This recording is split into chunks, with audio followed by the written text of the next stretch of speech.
इस पर वह औरत बोली, जहांपना, यह आदमी बिल्कुल झूठ बोल रहा है। मेरे सारे जेवर छीनकर अब मुझे लौटा नहीं रहा है। अकबर और बीरबल की न्याय व्यवस्था पूरे देश में प्रसिद्ध थी। एक बार बादशाह अकबर के दरबार में एक अजीब मामला आया। एक औरत भरी सभा में एक आदमी को अपने साथ लेकर आई और बोली, जहांपना, इस आदमी ने मेरे सारे जेवर छीन लिए हैं। अब मैं वापस मांग रही हूं तो वापस नहीं दे रहा है। कृपया आप ही मेरे जेवर वापस दिलवा दें। अकबर बादशाह ने उस आदमी से इसका कारण पूछा तो वह हाथ जोड़कर बोला, जहांपना, मैं परदेसी आदमी हूं। दिल्ली शहर देखने आया था। रास्ते में मुझे यह औरत मिली और कहने लगी कि आपके दरबार में काम करती है और आपसे भेंट कराने का वादा किया। आपके दर्शन की लालसा लिए मैं इसके पीछे पीछे आपके पास चला आया। मैं बिल्कुल सच कह रहा हूं जहांपना, मैंने इसके कोई जेवरात नहीं छीने हैं। इस पर वह औरत बोली, जहांपना, यह आदमी बिल्कुल झूठ बोल रहा है।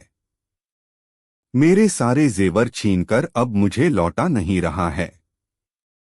अकबर बादशाह दोनों की बातों को सुनकर कोई नतीजा नहीं निकाल सके कि वास्तव में दोषी कौन है, क्योंकि दोनों अपना पक्ष बहुत आत्मविश्वास के साथ रख रहे थे। अन्य दरबारी भी दोनों की बातें सुनकर किसी के पक्ष में या विपक्ष में राय कायम नहीं कर पा रहे थे। अंत में अकबर बादशाह ने बीरबल को इस फैसले का भार सौंपा।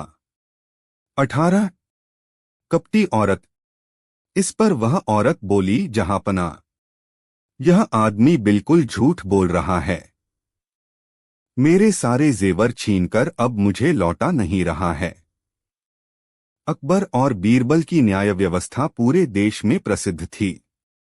एक बार बादशाह अकबर के दरबार में एक अजीब मामला आया। एक औरत भरी सभा में एक आदमी को अपने साथ लेकर आई और बोली, जहांपना, इस आदमी ने मेरे सारे जेवर छीन लिए हैं। अब मैं वापस मांग रही हूं तो वापस नहीं दे रहा है। कृपया आप ही मेरे जेवर वापस दिलवा दें। अकबर बादशाह ने उस आदमी से इसका कारण पूछा तो वह हाथ जोड़कर बोला, जहांपना, मैं परदेसी आदमी हूं। दिल्ली शहर देखने आया था। रास्ते में मुझे यह औरत मिली और कहने लगी कि आपके दरबार में काम करती है और आपसे भेंट कराने का वादा किया। आपके दर्शन की लालसा लिए मैं इसके पीछे पीछे आपके पास चला आया। मैं बिल्कुल सच कह रहा हूं जहांपना, मैंने इसके कोई जेवरात नहीं छीने हैं। इस पर वह औरत बोली, जहांपना, यह आदमी बिल्कुल झूठ बोल रहा है।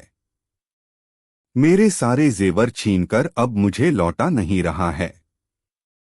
अकबर बादशाह दोनों की बातों को सुनकर कोई नतीजा नहीं निकाल सके कि वास्तव में दोषी कौन है, क्योंकि दोनों अपना पक्ष बहुत आत्मविश्वास के साथ रख रहे थे। अन्य दरबारी भी दोनों की बातें सुनकर किसी के पक्ष में या विपक्ष में राय कायम नहीं कर पा रहे थे। अंत में अकबर बादशाह ने बीरबल को इस फैसले का भार सौंपा। 18 कपटी औरत। इस पर वह औरत बोली, जहांपना, यह आदमी बिल्कुल झूठ बोल रहा है। मेरे सारे जेवर छीनकर अब मुझे लौटा नहीं रहा है। अकबर और बीरबल की न्याय व्यवस्था पूरे देश में प्रसिद्ध थी। एक बार बादशाह अकबर के दरबार में एक अजीब मामला आया। एक औरत भरी सभा में एक आदमी को अपने साथ लेकर आई और बोली, जहांपना, इस आदमी ने मेरे सारे जेवर छीन लिए हैं। अब मैं वापस मांग रही हूं तो वापस नहीं दे रहा है। कृपया आप ही मेरे जेवर वापस दिलवा दें। अकबर बादशाह ने उस आदमी से इसका कारण पूछा तो वह हाथ जोड़कर बोला, जहांपना, मैं परदेसी आदमी हूं। दिल्ली शहर देखने आया था। रास्ते में मुझे यह औरत मिली और कहने लगी कि आपके दरबार में काम करती है और आपसे भेंट कराने का वादा किया। आपके दर्शन की लालसा लिए मैं इसके पीछे पीछे आपके पास चला आया। मैं बिल्कुल सच कह रहा हूँ जहाँपनाह, मैंने इसके कोई जेवरात नहीं छीने हैं। इस पर वह औरत बोली, जहाँपनाह, यह आदमी बिल्कुल झूठ बोल रहा है। मेरे सारे जेवर छीनकर अब मुझे लौटा नहीं रहा है।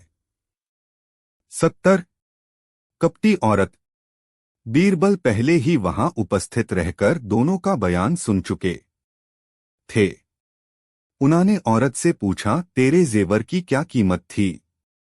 करीब 5,000 अशर्फी, उस औरत ने रोने वाला मुंह बनाकर कहा। बीरबल ने उस औरत की शक्ल देखी, उसकी वेशभूषा और चाल ढाल देखकर उन्होंने समझ लिया कि इस औरत के पास इतने महंगे जेवर नहीं हो सकते। यह तो बेगुनाह परदेसी को फंसाकर लूटना चाहती है। थोड़ी देर सोचने के बाद उन्होंने सरकारी खजाने से 5,000 अशर्फियां मंगवाई और गुप्त रूप से एक सिपाही को देकर कहा, यह अशर्फियां उस परदेसी को दे दो और उसे समझा दो कि बीरबल का हुक्म पाते ही वह अशर्फियां औरत को दे दे। सिपाही ने उस आदमी को अलग ले जाकर बीरबल की कही सारी बात समझाकर वह अशर्फियां उसे दे दर दी। वस्त्रों। कुछ देर बाद बीरबल उस परदेसी से बोले, तुमने इसके जेवरात छीने हैं।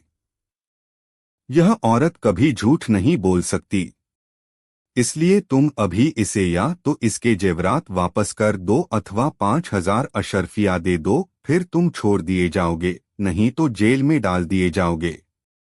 उस परदेसी ने उस औरत को सभी के सामने 5,000 अशर्फिया दे दर दी।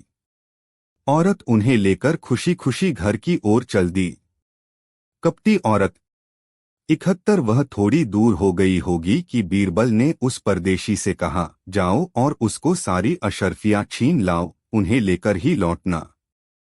परदेसी बीरबल की आज्ञा पाकर दौड़ता हुआ उसके पीछे गया। बहुत कोशिश की लेकिन वह औरत भी अड़ गई।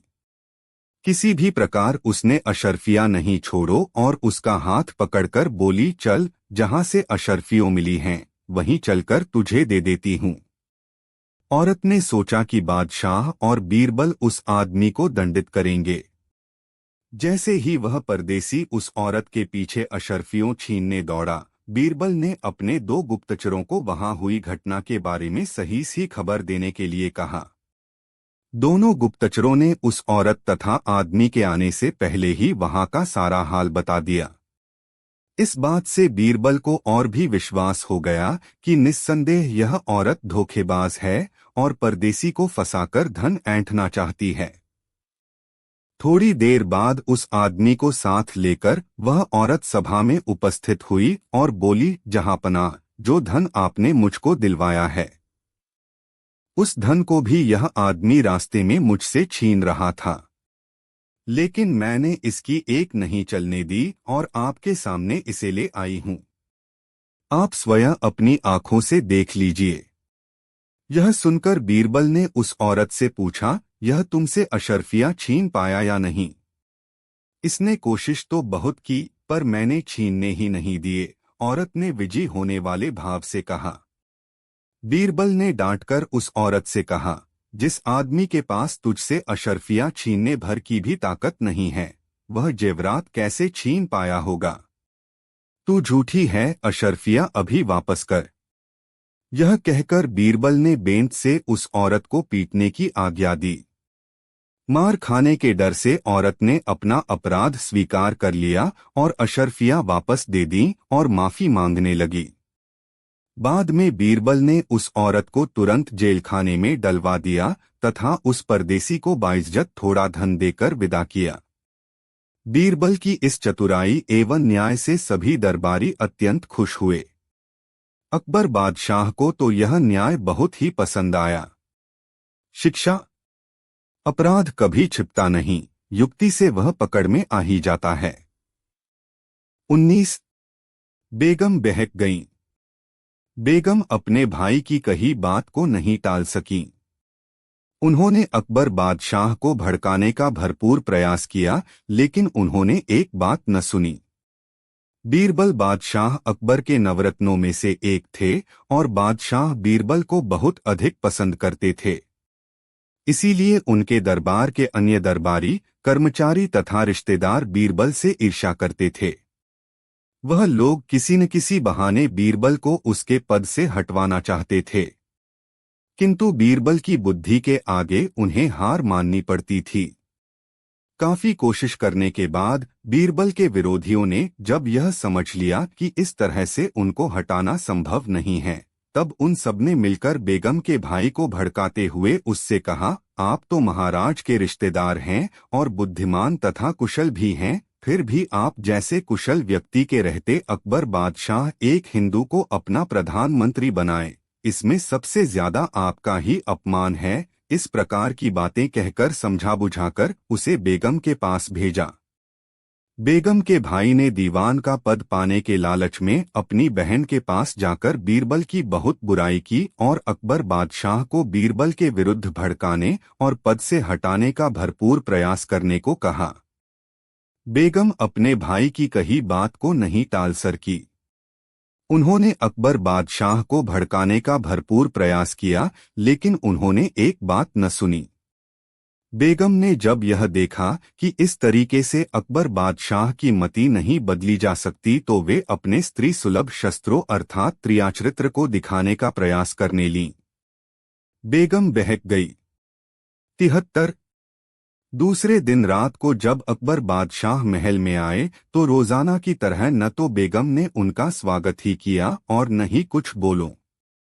अकबर बादशाह ने बेगम की नाराजगी का कारण समझ लिया, पर अनजानों की तरह बनकर इस नाराजगी का कारण पूछने लगे। बेगम ने आंखों में बनावटी आंसू लाते हुए कहा, यदि आप मुझे खुश देखना चाहते हैं तो बीरबल को उसके पद से हटाकर उसके स्थान पर किसी ऐसे व्यक्ति को दीवान बनाइए जो कि मुसलमान हो, नहीं तो मेरी नाराजगी समाप्त नहीं होगी। बेगम की यह तरकीब काम कर गई। वह घबरा गए।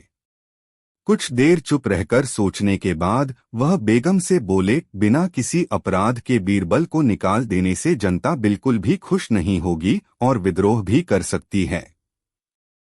तुम कोई ऐसी तरकीब निकालो जिससे बीरबल अपराधी साबित हो जाए। ऐसा होते ही शर्मिंदा होकर वह स्वयं ही पद छोड़कर कहीं चला जाएगा, क्योंकि वह बहुत स्वाभिमानी है। बेगम को अकबर बादशाह की बातों से कुछ उम्मीद नजर आई। वह कोई तरकीब सोचने लगी। कुछ देर बाद खुशी से बेगम का चेहरा खिल उठा। इसकी एक सरल तरकीब मेरी समझ में आ गई है। कल सुबह होते ही आप नाराज होकर बाग में चले जाएं और बीरबल से कहें कि बेगम को मनाने के लिए बुला लाओ। अगर नहीं ला सके तो आप पद से हटा दिए जाओगे। अकबर बादशाह ने बेगम की बात से सहमति जताई। सुबह होते ही अकबर बादशाह तथा बेगम में अनबन होने की खबर जब बीरबल को मिली तो बादशाह से मिलने बाग में गए। उन्हें देखकर अकबर बादशाह ने उनको बेगम की योजना के अनुसार बात को कह सुनाया। बीरबल ने भी अपने बाल धूप में सफेद नहीं किए थे। वह बुद्धिमान और अनुभवी व्यक्ति थे। वह सब चाल समझ गए। तुरंत ही उन्होंने अपने गुप्तचर बुलाए और कुछ गुप्तचरों को आवश्यक बातें कहकर बेगम के पास पहुंचे। अदब से कुशलक्षेम पूछने के बाद उनसे इधर उधर की बातें करने लगे। तभी उनका सिखाया हुआ गुप्तचर वहां पहुंचा और उनसे बोला, दीवान जी, महारानी और महाराज के झगड़े का कारण आपसी कहा सुनी है। जहांपनाह अपनी बात पर दृढ़ हैं, आप व्यर्थ ही यह कोशिश कर रहे हैं। मेरी राय में तो आप अकबर बादशाह की बुद्धि बदल दीजिए। यदि उन्होंने ऐसा कर लिया तो उससे आपका काम बन ही जाएगा।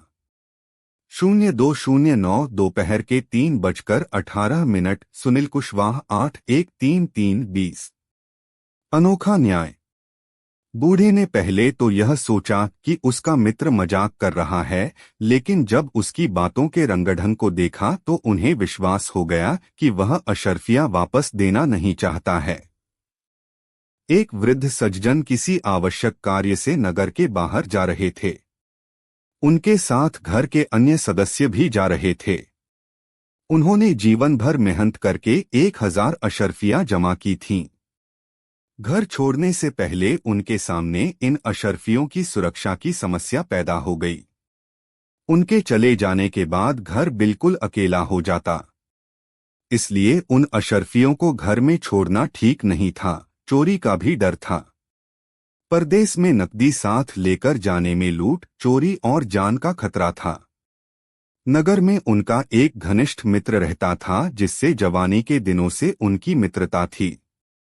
ऐसी स्थिति में उन्होंने अपने उसी मित्र के यहाँ अशर्फियां रखने का निर्णय लिया। उन्होंने उस मित्र के पास जाकर उससे प्रार्थना की। मित्र ने उनकी बहुत आवभगत की तथा अपनी ईमानदारी के बारे में डींगे भी मारी। कहने का मतलब यह कि वृद्ध सज्जन के समक्ष स्वयं को विश्वासपात्र बनाने की दृष्टि से उसका मित्र जो भी कर सकता था उसने किया। वृद्ध सज्जन तो यह चाहते ही थे कि वह अपने पास उनकी अशर्फियां रख ले ताकि वे आराम से जा सकें और अशर्फियों की उन्हें कोई फिक्र न रहे। वे अशर्फियां युवक मित्र को देकर चले गए। कुछ दिनों बाद जब वे बाहर से लौटे तो मित्र के यहाँ अशर्फियां वापस लेने गए। इस पर युवक मित्र ने साफ इनकार कर दिया और भौहें चढ़ाकर कहा, तुम जैसे गरीब के पास अशर्फियां कहाँ से आईं? 76। अनोखा न्याय। बूढ़े ने पहले तो यही सोचा कि उनका मित्र मजाक कर रहा है, लेकिन जब उसके रंगढंग को देखा तो उन्हें विश्वास हो गया कि वह अशर्फियां वापस देना नहीं चाहता है।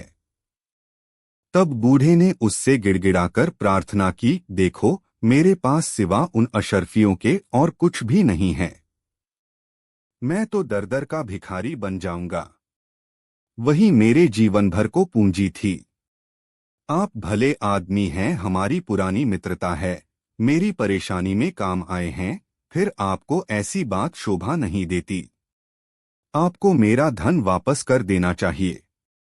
बूढ़े की इन बातों से चिढ़कर युवक ने उसे धक्का देकर 2-4 भली बुरी बातें सुनाकर अपने घर से बाहर निकाल दिया। बेचारा बूढ़ा रोता हुआ अपने घर आ गया और पास पड़ोस के लोगों से मदद मांगी, परंतु कोई भी इस परेशानी में उसकी किसी भी प्रकार की मदद नहीं कर सका। अंत में हालात से परेशान होकर उसने अकबर बादशाह के दरबार में फरियाद की। जब अकबर भी इस मामले को निपटाने की तरकीब न सोच पाए तो उन्होंने बीरबल से मदद मांगी। बीरबल ने पहले तो बूढ़े की बात सुनी और फिर उसके युवक मित्र की। दोनों पक्षों के बयान लेकर बीरबल ने वृद्ध सज्जन से पूछा, जिस समय तुमने अशर्फियां अपने मित्र को रखने के लिए दी थीं, क्या उस वक्त वहां कोई मौजूद था? मैं था और मेरा यह मित्र था। एक आम के पेड़ की जड़ पर हम दोनों बैठे थे जब मैंने इसे अशर्फियां दी, वृद्ध सज्जन ने दुहखी मन से कहा। बीरबल ने कहा, तब तो तुम्हें उस पेड़ के पास जाकर उससे सारा हाल बता देना चाहिए तथा अपनी गवाही में उसे यहाँ लाना चाहिए। यदि पेड़ तुम्हारे कहने से न आए तो मेरा नाम लेकर कहना। यदि इतने पर भी न आए तो अकबर बादशाह का नाम लेकर कहना, पेड़ तुरंत ही आएगा। बीरबल की बात से बूढ़े को न्याय की उम्मीद जगी और पेड़ के निकट जाने को तैयार हो गया। अशर्फियां हड़पने वाला मित्र वहीं बैठा रहा। जब बूढ़े को गए कुछ देर हो गई तो बीरबल ने अचानक ही युवक से पूछा, क्या बूढ़ा अब तक उस पेड़ के पास पहुंच गया होगा? युवक ने आत्मविश्वास के साथ जवाब दिया, अभी नहीं, क्योंकि वहां जाने का रास्ता बहुत कंकरीली पथरीली धरती तथा झाड़ियों से भरा है, इसलिए देर हो जाना स्वाभाविक है। अनोखा न्याय। 77। यह सुनकर बीरबल को तुरंत समझ आ गया कि यह व्यक्ति झूठ बोल रहा है और इसके ही पास अशर्फियां हैं। फिर भी बीरबल अपने काम में चुपचाप लगे रहे। कुछ देर बाद बूढ़ा वापस आया, उसके मुख पर निराशा छाई हुई थी। आते ही उसने बीरबल से प्रार्थना की, दीवान जी, मैंने उस पेड़ से आपका नाम लेकर यहाँ तक कि अकबर बादशाह का नाम लेकर कई बार प्रार्थना की कि चल मेरी गवाही दे। मैंने उससे कहा कि मेरे जीवन भर की पूंजी का सवाल है, लेकिन वह अपनी जगह से हिला तक नहीं और न ही उसने कोई जवाब दिया। तब बीरबल ने बूढ़े से कहा, जैसे ही तुम उसके पास पहुंचे और अपनी प्रार्थना उसे सुनाई तथा मेरा नाम लेकर उससे प्रार्थना की, वैसे ही वह यहाँ आ गया और उसने मुझे सारा हाल बता दिया। युवक, जो बूढ़े के जाने से लेकर लौटकर आने तक उन्हीं के पास बैठा था, आश्चर्य से पूछने लगा, महाराज, पेड़ यहाँ कब आया था? यदि आता तो मैं भी देखता, मुझे तो दिखाई नहीं दिया। बीरबल बोले, यह तो निश्चित है कि उस पेड़ के पास तुमने इस बूढ़े सज्जन से अशर्फियाँ ली हैं, क्योंकि ऐसा न होता तो मेरे पूछने पर तुम कैसे बता पाते कि पेड़ अभी दूर है, रास्ता भी ठीक नहीं है। इन सब बातों से स्पष्ट है कि अवश्य ही तुम उस पेड़ और उसका रास्ता जानते थे और वह स्थान तुम्हें मालूम था। यदि ऐसा नहीं होता तो तुम उसी वक्त आश्चर्य से कहते, कौन सा पेड़? तुमने जरूर अशर्फियाँ ली हैं। यदि तुम अपनी भलाई चाहते हो तो सब ठीक ठीक बता दो, अन्यथा तुम्हारे साथ भी वही सलूक किया जाएगा जो चोरी करने वाले के साथ होता है। युवक मित्र ने अशर्फियों का लेना स्वीकार किया। बीरबल की आज्ञा से युवक ने अशर्फियाँ बूढ़े को वापस दे दी। इसके बाद बीरबल ने युवक को शासन के विधान के अनुसार दंड दिया। बादशाह भी बीरबल के इस न्याय से संतुष्ट हुए। शिक्षा: चोर कितना भी शातिर क्यों न हो, कोई न कोई गलती कर बैठता है। P21 ईश्वर अच्छे के लिए करता है। बादशाह अकबर दरबारियों से बिछड़ गए। जंगल में रास्ता खोजते खोजते वह जंगली आदिवासियों के क्षेत्र में पहुंच गए। आदिवासी अपने देवता के आगे उनकी बलि देने की तैयारी करने लगे। अकबर बादशाह अपनी मौत सामने देखकर बहुत डर गए। बादशाह अकबर को शिकार खेलने का बहुत शौक था। एक दिन बादशाह अकबर बीरबल के साथ जंगल में शिकार खेलने गए। म्यान से तलवार निकालते समय अचानक बादशाह की तलवार से उन्हीं की अंगुली थोड़ी सी कट गई। बादशाह दर्द से कराहने लगे और बीरबल से खून रोकने के बारे में पूछने लगे। अंगुली से बहते खून को देखकर बीरबल बोले, ईश्वर जो भी करता है अच्छे के लिए ही करता है। बादशाह को लगा बीरबल उनकी चोट का मजाक बना रहे हैं। बीरबल की इस बात से बादशाह को बहुत दुख हुआ। 2 दिन बाद उन्होंने अपने राजदरबार में सारी बात बताते हुए सबकी राय पूछी। दरबारी लोग तो पहले से ही बीरबल से जलते थे। उन्हें बीरबल की बुराई करने का अवसर मिल गया। सभी अब नमक मिर्च लगाकर बीरबल की शिकायत करने लगे। उनकी बातों ने आग में घी का काम किया और बादशाह गुस्से में उबल गए। बीरबल उस समय दरबार में उपस्थित नहीं थे। बादशाह ने बीरबल के लिए शाही फरमान जारी कर दिया, दीवान बीरबल, कभी भी दरबार में हाजिर होने की कोशिश न करें, न कभी हमारे सामने उपस्थित हों। बीरबल बहुत ही स्वाभिमानी व्यक्ति थे। बादशाह के इस आदेश से वे बिल्कुल भी परेशान नहीं हुए। बीरबल ने उसी पत्रवाहक के हाथों जो शाही फरमान लाया था, ईश्वर अच्छे के लिए करता है, 79 अपना पत्र भी उसे दे दिया। उसमें लिखा था, इस बादशाही हुक्म के पीछे भी कुछ अच्छाई छिपी है। यह पढ़कर बादशाह और भी अधिक क्रोधित हो गए। इसी तरह महीनों गुजर गए। दरबार में बीरबल के न होने से बादशाह के कामों में विघ्न पड़ता था तथा न्याय में देर भी होने लगी थी।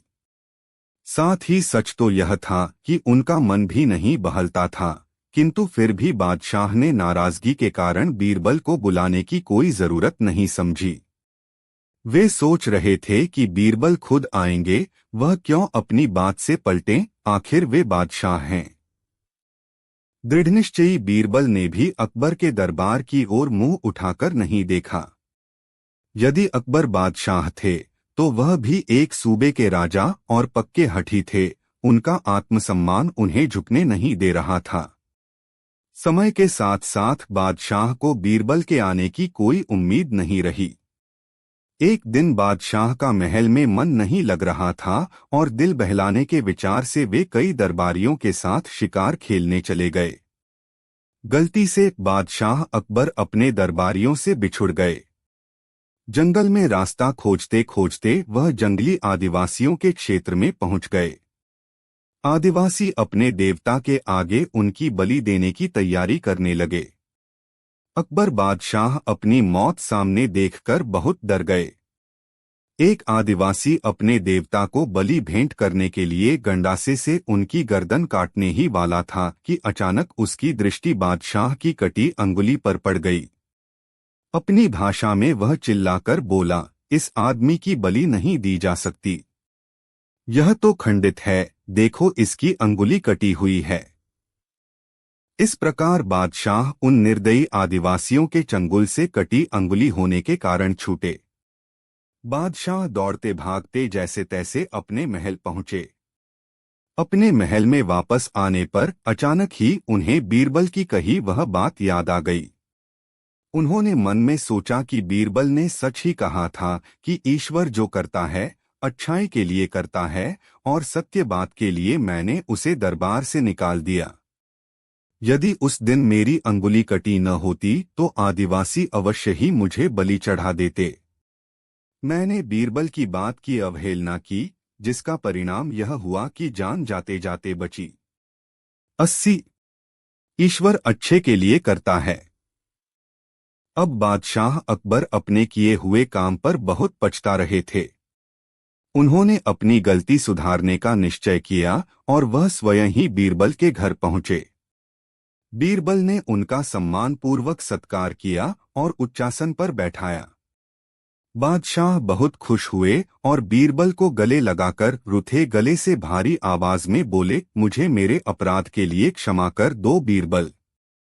मैंने सत्य बात के लिए तुम्हें अपमानित किया। आप और गलती राम राम। कैसी बातें करते हैं जहांपना।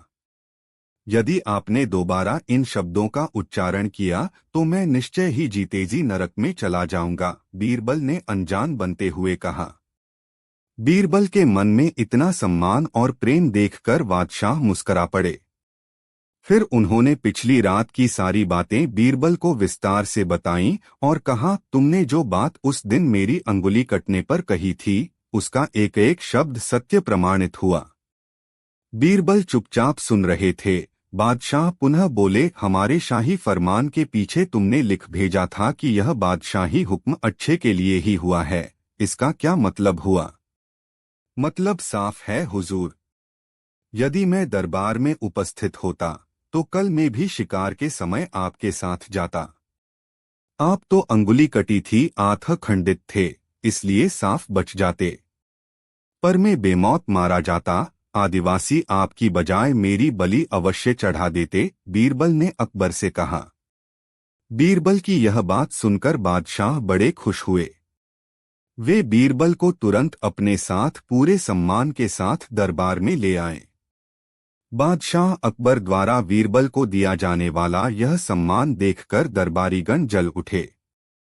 बादशाह ने बीरबल को उनका पद वापस दे दिया। इस प्रकार अकबर बादशाह और बीरबल में परस्पर हास्य विनोद पुनः होने लगा और दोनों के हृदय फिर पहले की तरह मिल गए। ऐसा प्रतीत होता था कि जैसे अब ये दोनों कभी अलग नहीं होंगे। शिक्षा। ईश्वर जो करता है अच्छे के लिए करता है। P80 ईश्वर अच्छे के लिए करता है। अब बादशाह अकबर अपने किए हुए काम पर बहुत पछता रहे थे। उन्होंने अपनी गलती सुधारने का निश्चय किया और वह स्वयं ही बीरबल के घर पहुंचे। बीरबल ने उनका सम्मानपूर्वक सत्कार किया और उच्चासन पर बैठाया। बादशाह बहुत खुश हुए और बीरबल को गले लगाकर रुथे गले से भारी आवाज में बोले, मुझे मेरे अपराध के लिए क्षमा कर दो बीरबल। मैंने सत्य बात के लिए तुम्हें अपमानित किया। आप और गलती राम राम। कैसी बातें करते हैं जहांपना। यदि आपने दोबारा इन शब्दों का उच्चारण किया तो मैं निश्चय ही जीतेजी नरक में चला जाऊंगा, बीरबल ने अनजान बनते हुए कहा। बीरबल के मन में इतना सम्मान और प्रेम देखकर बादशाह मुस्करा पड़े। फिर उन्होंने पिछली रात की सारी बातें बीरबल को विस्तार से बताईं और कहा, तुमने जो बात उस दिन मेरी अंगुली कटने पर कही थी, उसका एक एक शब्द सत्य प्रमाणित हुआ। बीरबल चुपचाप सुन रहे थे। बादशाह पुनः बोले, हमारे शाही फरमान के पीछे तुमने लिख भेजा था कि यह बादशाही हुक्म अच्छे के लिए ही हुआ है, इसका क्या मतलब हुआ? मतलब साफ है हुजूर। यदि मैं दरबार में उपस्थित होता तो कल मैं भी शिकार के समय आपके साथ जाता। आप तो अंगुली कटी थी, आंख खंडित थे, इसलिए साफ बच जाते। पर मैं बेमौत मारा जाता, आदिवासी आपकी बजाय मेरी बलि अवश्य चढ़ा देते, बीरबल ने अकबर से कहा। बीरबल की यह बात सुनकर